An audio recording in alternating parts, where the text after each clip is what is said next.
Hello and welcome back, everyone. We're still live here in Barcelona at OFFF Festival, and I have Jessica Sanders here with me. Welcome, Jessica. How are you? Thank you for having me. Very happy to be Thanks here for in Barcelona. being here. Yeah, It's so amazing. I mean, you're Oscar nominated. You have won the Cannes Film Festival Awards. You have won the Sundance Award. Congratulations. Thank you. This is great. Thank you. But tell me a little bit what brings you to OFFF.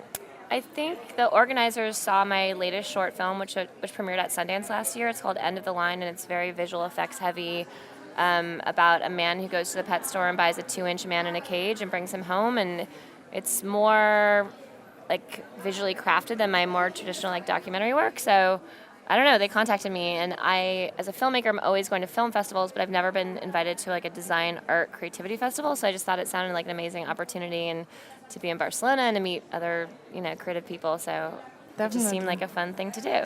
What do you think is the biggest difference between this festival and the normal film festival? I mean, I think I'm one of the few filmmakers here, which for me is exciting. So I've been meeting just like a lot of designers, typography people, graphics, motions people. I mean, I'm learning a lot at this festival, so I'm having a lot of fun. Amazing. And tell us how you got started. Did you study film, or how did you get in the film industry? Should I look here or here? Does it matter? Okay. Doesn't matter. I grew up in a filmmaking family, so both my parents are directors.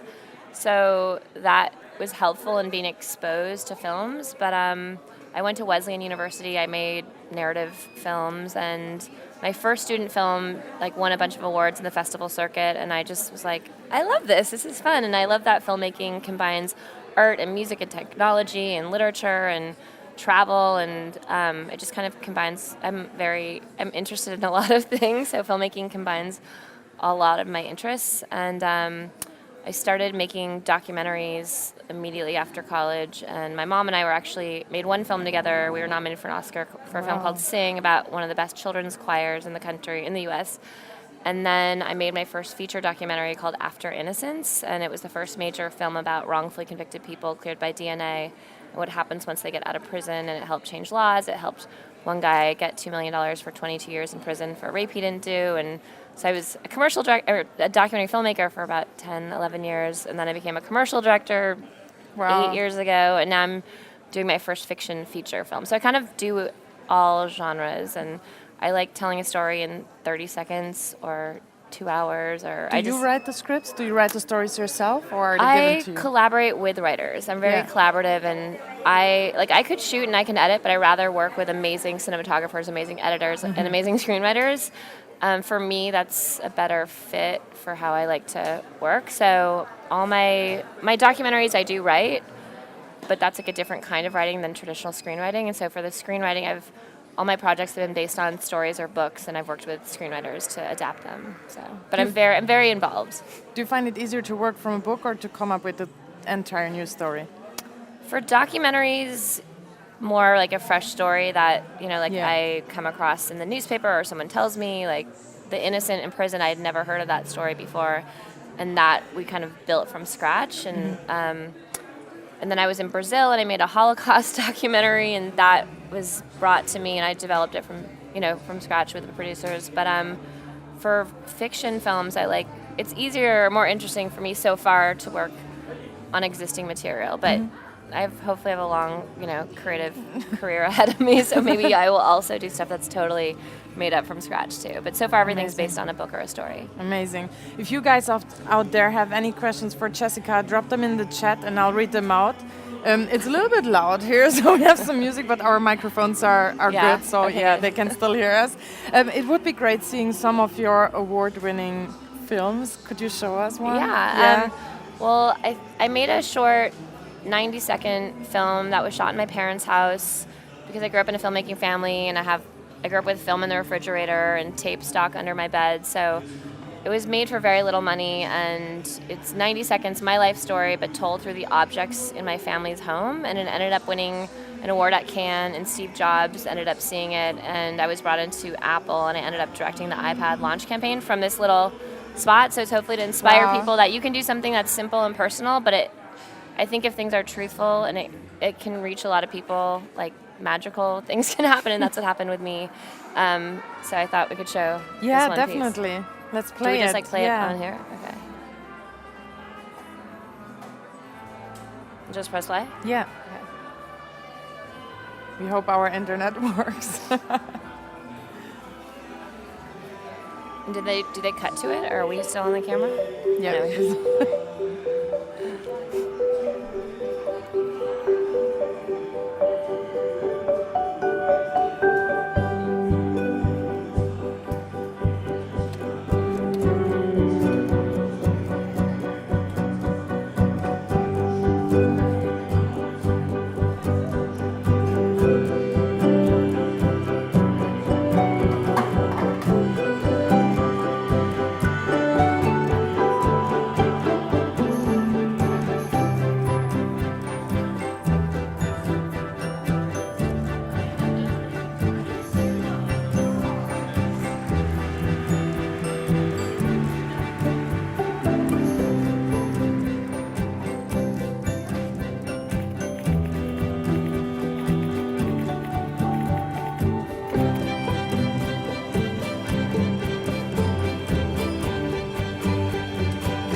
Wow. That is really touching. Oh, it's so thank great. you. Was this real footage of you as a Yes, kid? yeah. Really? So my parents, because they're documentary filmmakers, my entire life was documented, and my sister. And my dad's a cinematographer. So I like my whole childhood is on 16mm film. So that footage is from when I was like in China with my. I'm also half Chinese, so we went to China with my grandmother, and that's footage from when I was I think 4. Wow. Like yeah, my entire life has been documented. Me and my sister, and yeah. So that little film we shot at my parents' house. I think my mom was annoyed because we were like in her closet and in her refrigerator. And we shot it for just a day, but because it's very crafted and designed with like the color palette and the carving of the apple and everything, it took like a month of like, I don't know, 12-hour day prep of I pre-shot everything out, designed it all out, planned every single shot and how it connected. And it was a lot of intense preparation, and it's a lot how I like to work is whether it's in documentary or in more narrative commercial work to really like prepare everything so I know like what I'm not to be You're in control, over controlling, right? but like I mean I like to be open to spontaneity, but yeah, I like to plan everything out so I know that it's gonna all kind of work together. But yeah, so that ended up going viral and totally changed my career. So. But it took you about a month to film it or to prep. But filming was just like 10 hours. Really? Yeah. Everything? Yeah. That's amazing. Yeah. Was it also your handwriting in there? Oh, everything. That's so my beautiful. hand. So I don't like to be, even though I'm on camera now, I don't like to be Yeah. on camera. So I was Why like, how do not? I tell?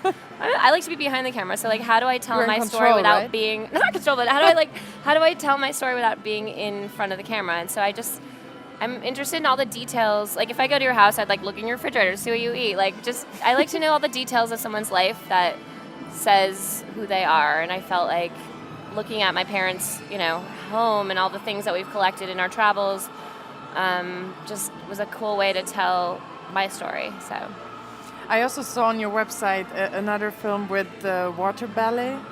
I With think what? it was Aqua a Lilies. music. Yeah, it was a music video, Yeah. wasn't it? Yeah. Was that a brief, or how did you get the idea to? I dance for like Yeah? exercise and fun, so I love dance films. I want to do Yeah. a musical I one do day. too. I love it. I love it. And I also That's why I watched it. Okay, and This is so cool, I love yeah. synchronized swimming. Yeah, yeah. I mean, It's- who it's- doesn't it's- who it's doesn't so love impressive. synchronized Yeah, swimming? it looks so beautiful. I love all beautiful sports, cool. like Yeah, me ice figure too. skating or Yeah, anything so like that. I love it. I just when I make stuff, I like to do things that are new that I want to challenge myself. So, a producer I met, she was at this dance company and they had a Beba Rexha song. And she's like, "Do you want?" I mean, it wasn't like a lot of money, but again, she was like, "Do you want to just make something?" So I was like, "Oh, I've always wanted to, combine." Synchronized swimming in a cool mid-century home, and then the guy in it, he's actually Ethan Peck. He's Gregory Peck's grandson, he's now Spock on Star Trek, so he's in it. So it's a good cast. And you got for, him a little into dance. synchronized swimming video. Well, it's him with a lot of beautiful synchronized swimming ladies. Can we play that? Yeah, so our viewers understand what we're talking about. We actually have a comment here from Adele. Hi Jessica, greetings from Norway. I was wondering how big is your team and do you change the stuff working for you each film that you make? Okay. Hi Adele, nice to meet you from Norway. Yeah, it's a good question. I definitely have people that I love working with, but depending on the team, I crew up based on the best talented people that matches the creative project. So for instance, this dance film that we're going to watch, I worked with a really cool choreographer, actress named Katie Malia, so she did the choreography. I had never worked with her before. The cinematographer I had wanted to work with, and I brought her in, and I just kind of, there's some people who are better at more documentary cinematography, there's some people who are better at more commercial, slick, crafted cinematography, so I crew up depending on the project, so. So you had all the contacts already? Yeah, or you just get the word out, and I live in Los Angeles, and there's a ton of creative people, which is, I think, one of the best parts of living in LA. You don't have to go very far. Like, there's just so much talent. So there's so many amazing people to work with. And what I love about filmmaking is just that bringing together all these amazing artists and you create something even better than what I could have imagined. So, right. But yeah, documentaries, I have like 4 people. Me, cinematographer, sound person, maybe a producing partner. Mm-hmm. But then commercials, I have like a 120-person crew. Like Apple is huge. So it can go. I think Apple was the biggest, Yeah. Wow. Shall we play the video? Okay, let's play the video. But thanks, Adele. Let's see.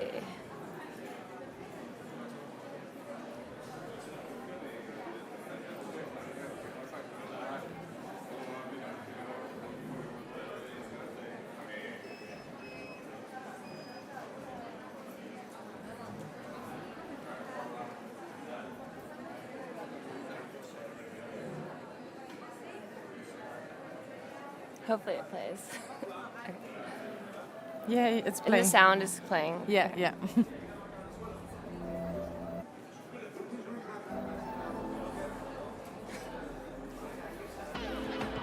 I can see you hurting. I've been through the same thing. Baby, don't you worry. Uh-oh. Yeah, the joy of our internet connection. I just wanna know. Should we do like live commentary or anything or no? We can if you want to, yeah. It's okay. All your secrets. But So are these dancers or are these the same girls that were They're swimming? the Aqua Lilies, so they're Yeah. trained synchronized swimmers. So some of the more experienced dancers were in the front, and then some are more swimmers. And then Ethan was not a trained dancer at all.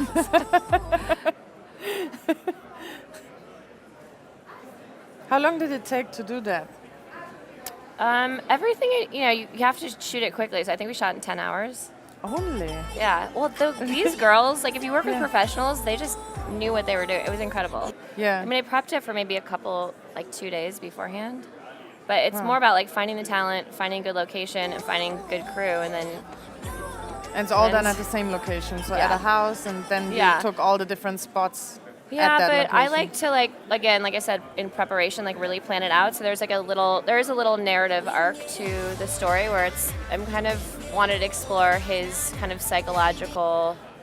I try to add a little psychological story to this dance film. So there's a little bit of a narrative in the film, and an arc that starts in the day and goes into night, and then it goes into the house. So I try to design things, and again, the women are in red, and then they switch to blue. So like little design changes that make sense for the story. I like to plan and add. That would have been my next question. Did you test that before? How do you select colors for the clothes? I worked with, actually my choreographer Katie has a really good eye for color too. So we just decided it would be like red to blue, kind of simple. But I think we got all the outfits from H&M, so we probably spent $100 on the outfits. Only?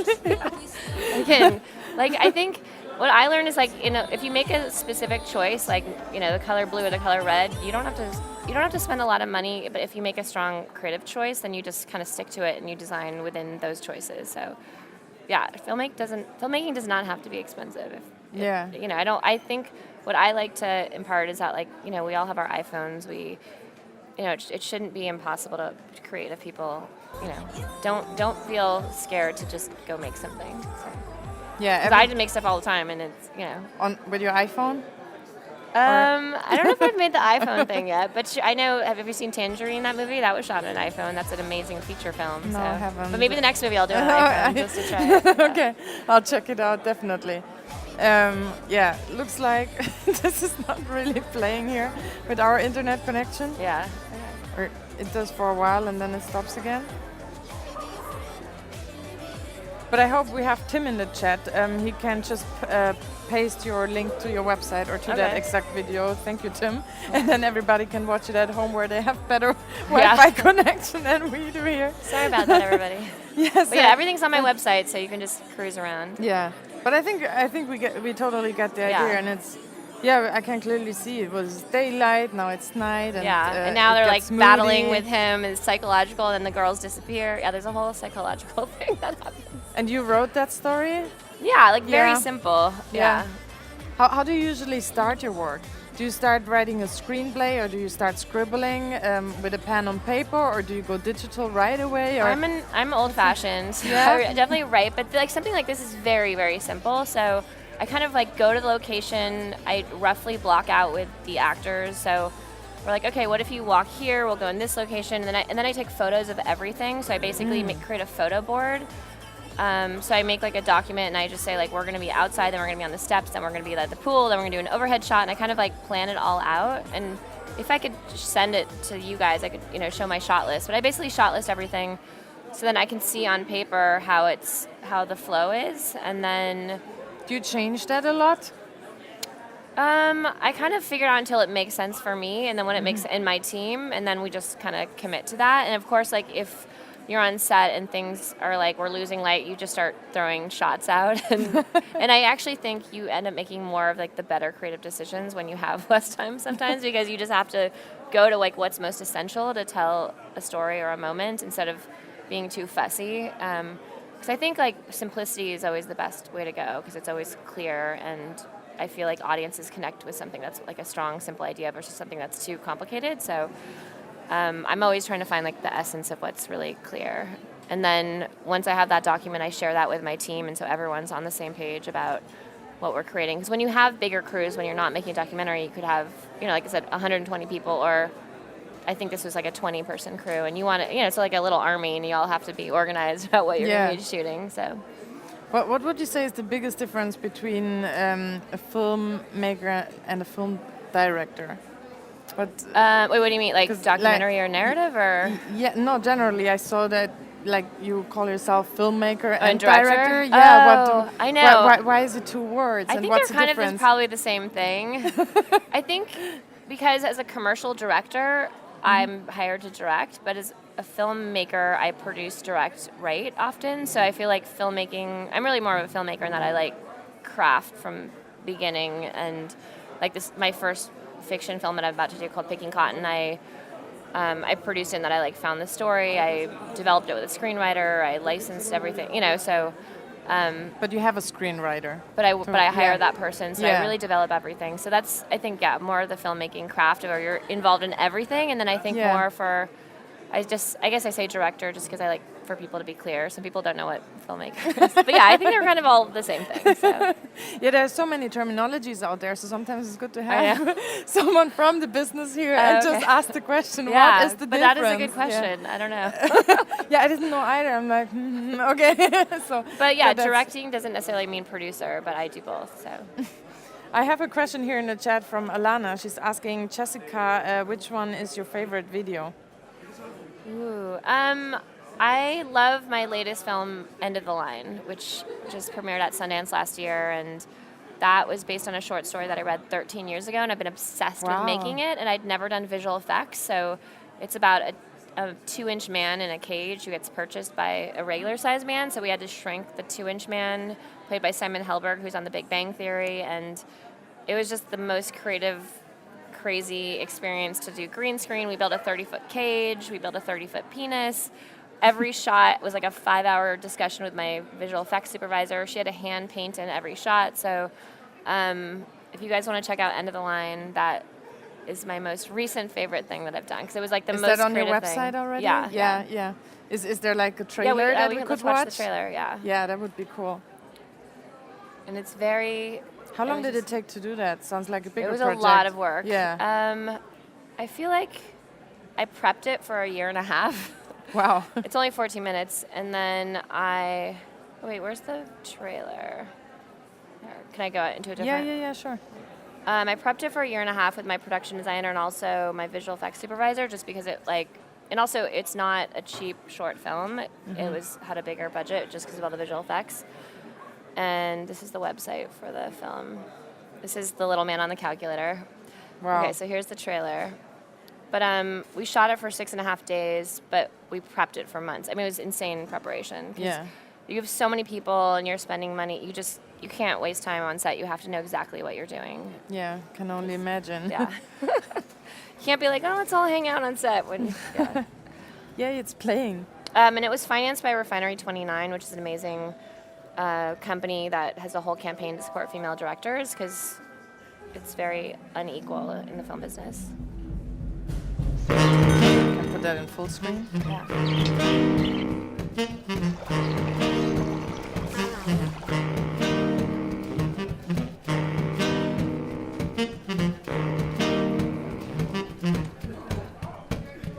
Welcome to your new home, little man.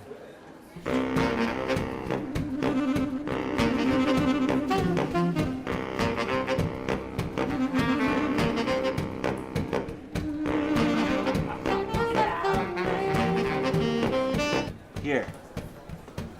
This will cheer you up.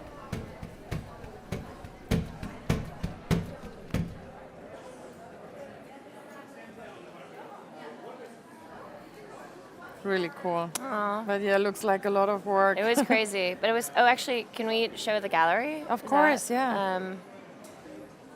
So this is the film's website. But it was, like I said, I'd never done visual effects, and I like to do things that I'm going to learn. Like, every time I create something, it's a learning experience. Is that the reason why you had it in your drawer for 13 years? I had it in my drawer for 13 years was because it's the craziest story. Yeah. That just, it deals with power and desire and lust and love, and it's just a very complicated, rich story, but... Oh, wow. Look, so we built this... Okay, so here's the cage. That's my production designer, Justin Trask. I mean, and the whole crew had to rotate the cage. It was insane. We had stunts. That's Simon Helberg, who's playing the little man. He gets dropped into the underwear of the big man, so that's what happens. Someone get hurt? There's some large pubic hairs. Okay. This is Brett Gelman, who's on Stranger Things and Fleabag. He plays the big man. Yeah, so everything was on green screen stage for the little man, and then big man was shot in an apartment. It was a great experience. Oh, this is my stylist, Shirley Carrata, who's incredible. I love her. But she did this whole color blocking design with the film where big man is all in grays in the beginning of the film, and as he gains power over little man, he starts wearing color, and then he wears red at the height of his, like the climax of his power, which, I mean, I'm good with color, but she brought it to a next level and really designed an aesthetic for the film through the wardrobe that again, that's why I love working with all these artists, because they're going to elevate my ideas even further. And she's brilliant, has a great following. There's my producer, Louise Shore from Ireland, who's amazing. Do you cast them all yourself? Yeah. Or is it like you cast someone and that one knows someone and knows someone? So the little man was played by Simon Helberg, and he's on The Big Bang Theory, but I wouldn't know he was great from that, but he was in a movie called Florence Foster Jenkins with Meryl Streep, and I saw him in that. I don't know if you saw that movie, but I was like, oh, he's Little Man. I don't know why I knew. And then I was looking for Big Man, and I had seen Brett in a movie called Lemon, and I just thought he would be the perfect Big Man. And so is it more like that you know already who you want to have, or do you have castings for them to show up? I didn't even audition them or anything. I mean, they're like big actors, and it's a short film, so it was like an honor to be able to work with them. But they also really wanted to do yes? it. That's a really good question. Everybody I've ever worked with like that, I wrote them a letter. Yeah. And I sent it through the agent. Yeah. Wow. So I think it's important. Like if you care about something, I do believe in the power of like being nice and also writing a letter and be like, I think you're amazing. I think you'd be great at this. And in both. I mean, they also have to love the material because as an actor, they're really bringing so much. And when you guys see the movie, like, like little man, it's pretty intense. He goes through some intense places and he gets naked, and it's not like an easy thing. And it was cool because they really trusted me, which I'm really grateful for, and I also trusted them. So it's just a great experience. It was so much fun. So what do you put in the letter? Do you put images in already? Oh no, I just say like I'm an award-winning filmmaker. I've been passionate about this story for 13 years. I think you'd bring so much to the role. You're my first choice. Like, I hope you respond to the script. You describe the role to them a little bit, but then I send them the script so they can decide for themselves. And also I make a 2-page lookbook. So I had some images for what the film would look like, but have you had it before that people said no? Well, right now I'm casting my big movie right now, yeah. So we're only but we're in the process. But sure. Well, how do you find like replacement? When you have like your first choice and then your first choice can't make it. And I don't even believe. I just feel like the right person will show up. Yeah. So I feel like destiny. You can have your first choice or set, but it doesn't really mean anything because I think like anything, people, it's a personal thing. Like it's like. It's like dating. It's like people have to be the right place at the right time in their life and want some. So it's not like you're my second choice or you're my. It's like whoever you're just like kind of on a path to find the right teammate, and it works for like cinematographers to actors, and then that's why I think it's like this magical experience filmmaking because it's like everyone then comes together to like collaborate and create something in this inclusive way, and I think it's really cool. So, but yeah, for me, it's like I want people who want to be there and who love it. Like for me, I only want to work with people who care because I care a lot about everything that I do. So, I don't want someone to be whether it's a production assistant to like the actor. Like I want people who like love what we're doing and want to bring their best because that's how I work. So makes sense. Yeah, good attitude to work for sure. Yeah, and also I like to have fun. Yeah. So I want like I have a positive spirit, and I hope that like people feel the same way. And what takes the longest in your film? The prep, the shooting, or the editing? Well, since my new film, I've been with the story for 15 years, and I've been developing it for 5 years. Definitely the development. Okay. And then like the short, like I said, I read the story 13 years ago. We prepped it like lightly over a year and a half for a 6-day shoot. So I think it's a lot. Everything is a lot of preparation. And then, but in some of my documentaries, like I made this Holocaust film called March of the Living, and that I went to Brazil and I ended up meeting a Brazilian producer. They had money for this Holocaust film, so that was actually not that much prep. And then the editing took a really long time. Yeah. So how long did it take? It took too long. It took like a year of editing. Really? So after that, I kind of was like, I think I'm taking a break from documentaries. It was really intense.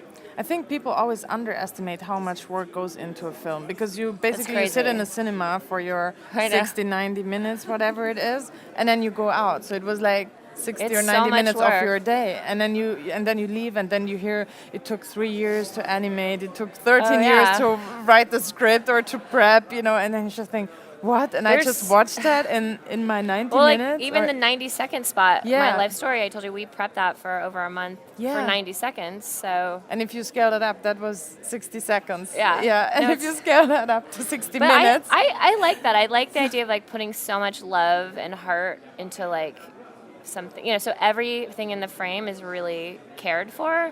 Like think about Wes Anderson, like people love his work because like in every one of his frames there's so much artistry and care, and the luggage has, a dog painted on. I don't know, whatever it is, like people see all that artistry and care, and I like to, I'm similar in that like I put a lot of love into everything, and so I feel like people when they watch it they feel that. So do you prefer the 60-second spots or the 60-minute films? What is more difficult to do if you work on one story but for a longer amount of time for the end product, or for always coming up with a new story and a new set and a new thing for a shorter story? It's funny because like actually I was talking to my screenwriter Joanne Geiger about this, and someone was like, "What advice would you give filmmaker?" And she's like, enjoy the process, because it's not about like I don't even care if it's like a 60-second spot or my feature film. Of course they're like different emotional investments, but I like it all, and I feel like you can't like I guess I don't really, because I do all different formats,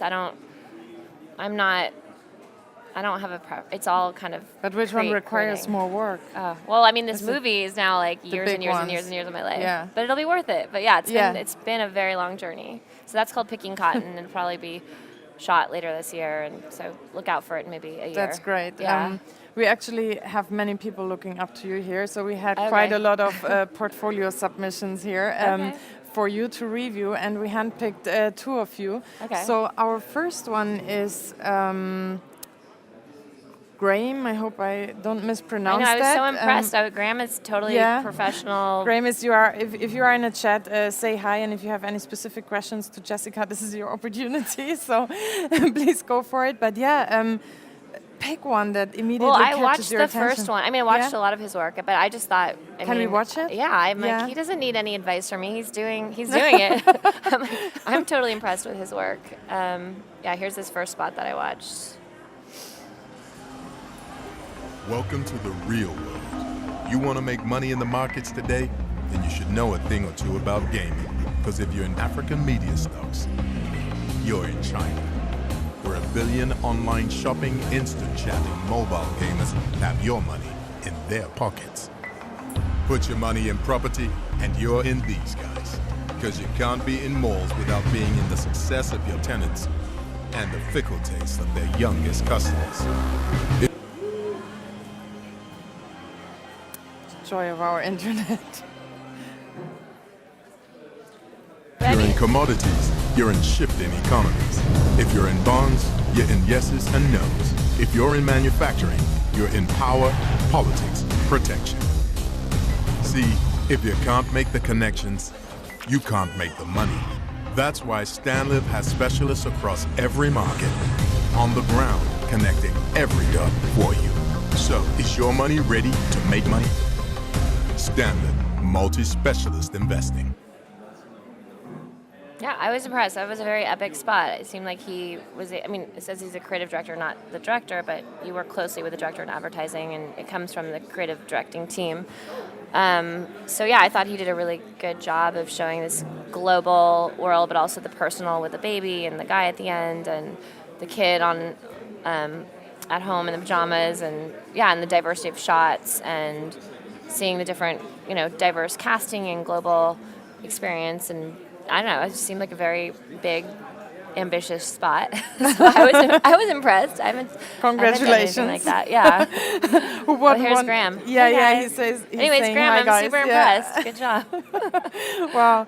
And do you think very often in other portfolios that are more graphic design and stuff, we always need kind of a description? But do films actually need a description?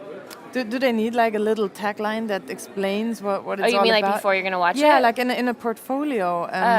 What would you recommend? I mean, obviously Graham did a little bit of this. I read a little bit. Yeah, I think it's nice to help. I have friends, cinematographers, who will say what lenses they use. I think people are interested in information when they like something. So I think it's nice to help guide the audience a little bit, but also a little bit of technical information. But I also think the work speaks for itself too. So, but I like that Graham put in some information about his work. So, was there one that you didn't open?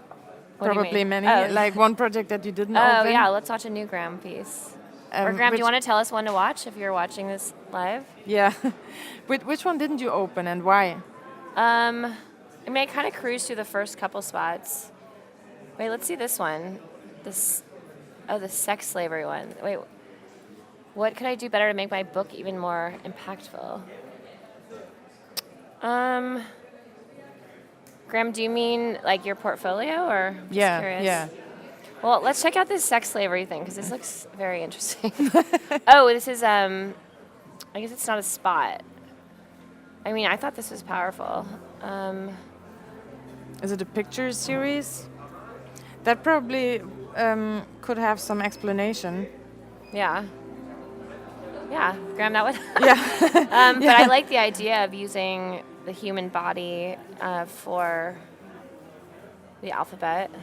Let's see this one.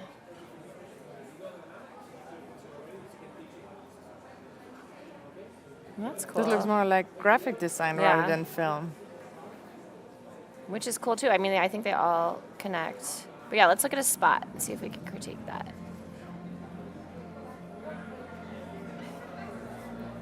He's saying you could watch the Mug and Bean spot. Mug and Bean. Okay, Graham. Where is the Mug and Bean? Or this one. Yeah. Oh yeah, I watched this one. This one was cool.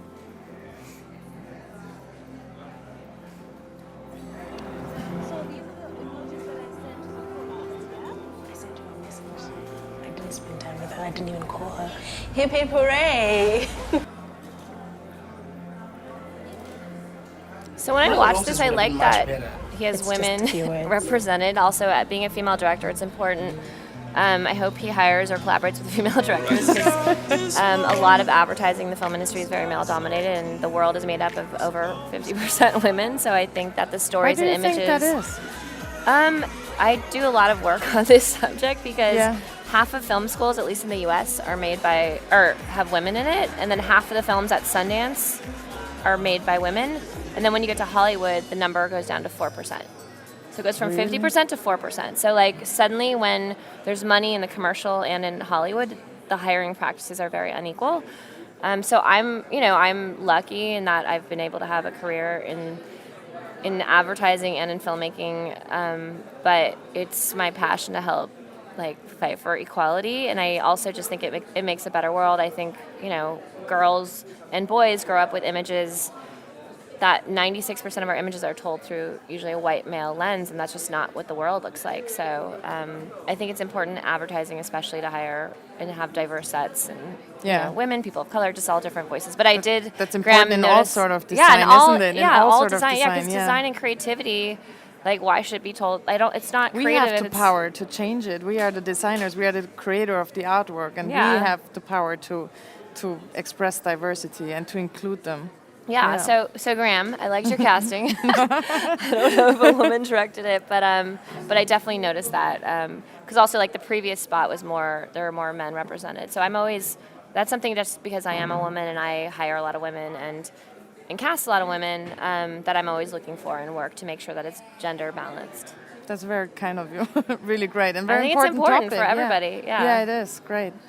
Shall we open another one? Not suggesting another one, Graham. but it would be good to see one that you haven't opened, and maybe you can say why you haven't opened it. Oh, why didn't I look at this? Yeah, why? Maybe you can change something around the thumbnail, or maybe you expect something to come behind the thumbnail, and it's completely different. Well, I guess I don't. Is this Graham's website, or this is on your? No, this is his Behance profile.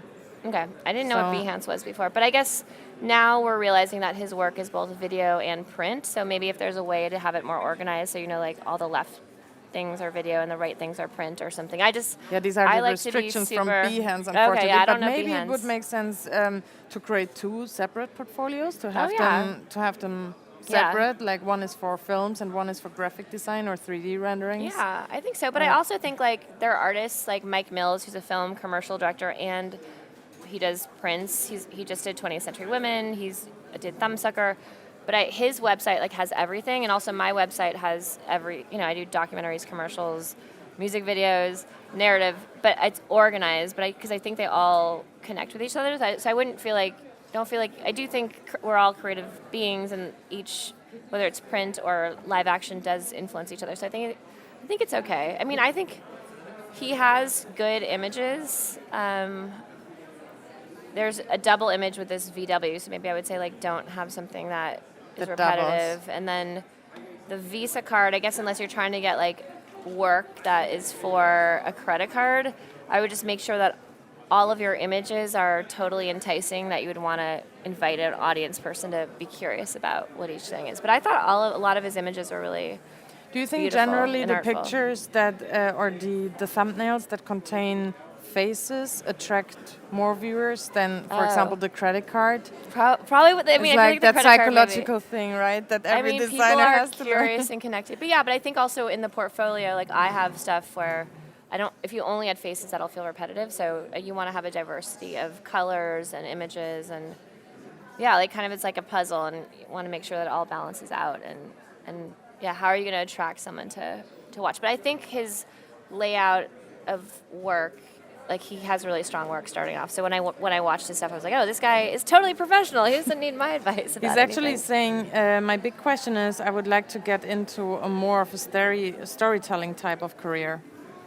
What advice can you give him? I would just figure out what story you want to tell, because I feel like I've heard, like Ira Glass, who created This American Life, he says as a creative person or as a storyteller, 50%, at least 50% of your time isn't actually spent making it, it's figuring out what story you want to tell, because it's like, it's really hard to find a great story. And then when you find that great story, you want to make sure that you're going to tell it amazingly. So like, for instance, my first fiction feature, which I'm developing, I put the story in a documentary, like I said, 15 years ago, and I've been like, chasing it, developing it, and I'm just very passionate about this one story. And I think especially longer form films, we've talked about how long it takes. You have to be obsessed with it. It's like something that you're going to want to be with for many years, because it just takes a lot of time. So I would just say figure out what you love and what you're going to be most excited about, and then develop based on that. But you kind of, it's like okay if it takes time to like read a lot of books, read articles, go explore, go travel, like see what stories you're attracted to. I look at a lot of careers of different filmmakers, and like Pedro Almodovar, we're in Spain, is like one of my favorite directors, and I kind of see like all his films, or like Wes Anderson I mentioned, or just like different careers and like what stories like filmmakers that I love tell, and I kind of think about like what I love, and also I've learned about myself and what I like through, like I'm learning about myself through my own work, and like I made a film about wrongfully convicted people cleared by DNA who've gotten out of prison, and then when I made the Little Man in a Cage film, I didn't even think about it until I was on set and we built this 30-foot cage that I made a prison, and I was still dealing with abuse of power themes in a totally weird way than my documentary. So I just was like, oh, I guess I'm really passionate about power and exploring it and how it can be abused and who doesn't have power and injustice. And I'm an activist through my work, and I'm interested in art and activism, and it feels good to me to do stuff that has meaning, and I also think audiences relate to it too. But it's not something I'm doing because I think it's cool. It's something that's like deeply passionate to me. So I think you just have to figure out what you love. Yeah. That's great. Great advice from you, Jessica. Thank you very much. I hope you have enjoyed this feedback. We have another one to review. His name is Fabio, and we have him here. Fabio, if you are in the chat, say hi, drop a line. Let us know what you want Jessica to view. But first of all, what would you pick, or what caught your attention immediately? I always go with the first thing, because I think that's important to like, what do you want people to see first? Oh, right, this is a documentary. So it's half an hour. So I'm just saying hi. Oh, hi, Fabio. Yeah. So I would say for this, I didn't have time to watch the whole thing. So what I like to do also on my website is put a trailer. Oh, he says, look at the show reel. Yeah, we do that after. How long is it? 30 minutes. 30 minutes, okay. Yeah, so we watch it 30 minutes. We can't watch this. So Fabio, we'll put a note on that, but I would just say, like, I would put the trailer first. He said to look at the show reel. Where's the show reel?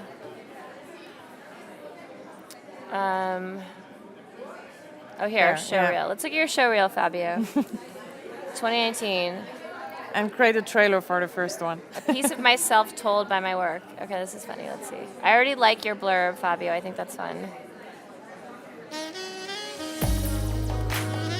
Ouch.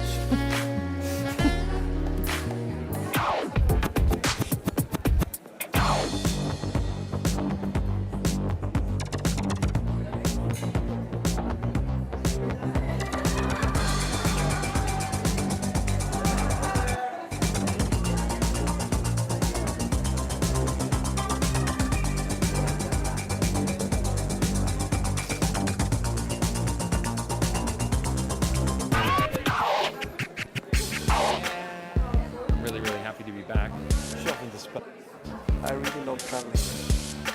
For me, it's just about possibilities. It was a perfect piano.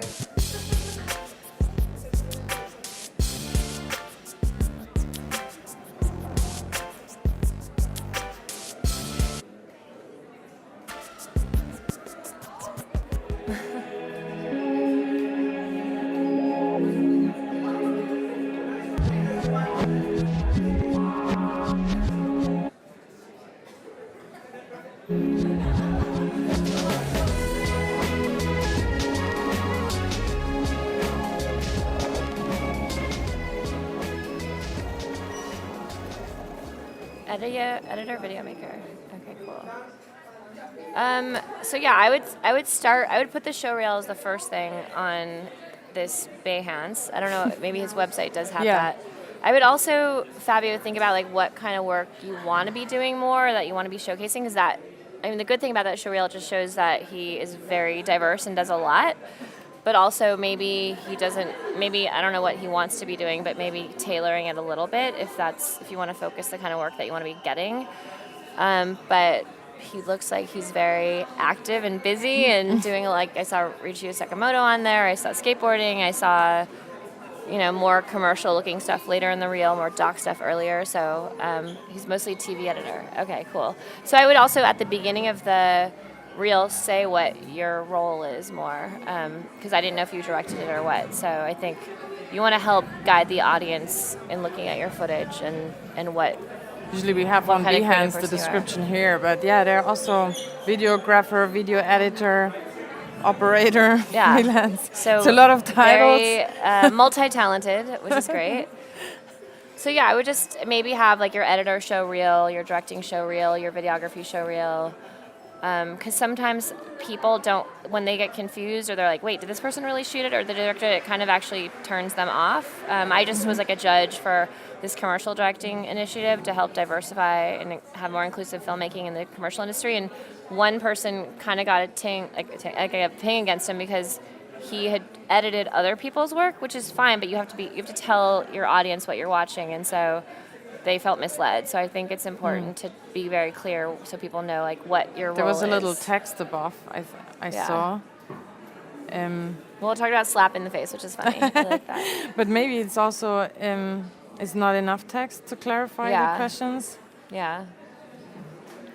Yeah, it's not really a description of the work and who did what and what exactly your role was. So so maybe a little more info, Fabio. But you definitely do a lot of cool stuff. Would you narrow down the portfolio? Do you think it's too much work on here? Yes. But I also I am not looking at his website. I'm not totally familiar with Behance, but again, I would maybe start with the show reel if you are more of an editor. And then again, like your thumbnails should reflect the most like provocative images that are going to invite an audience person to want to look at it. Have it diverse as possible, color. We talked about looking at faces and people. Yeah. You want to invite, and also I think starting with a 30-minute doc is too long. So definitely create a trailer. I hope, Fabio, that has helped you. It has been such an honor to have you here, Jessica. Thank you was for having me. Great it's so to have you here and learning more about filming and all that stuff. I'm a UX designer, so for me, this is. I want to collaborate with you. Let's do an app together. I'll put all your videos in it. No, thank you so much. Coming up next, we have art and craft. So stay in. We are back in about 10 minutes time, and thank you so much. Enjoy OFFF Festival. Thank you. Thank you, Jessica. It's so much fun. Bye, guys. Bye. Thank you.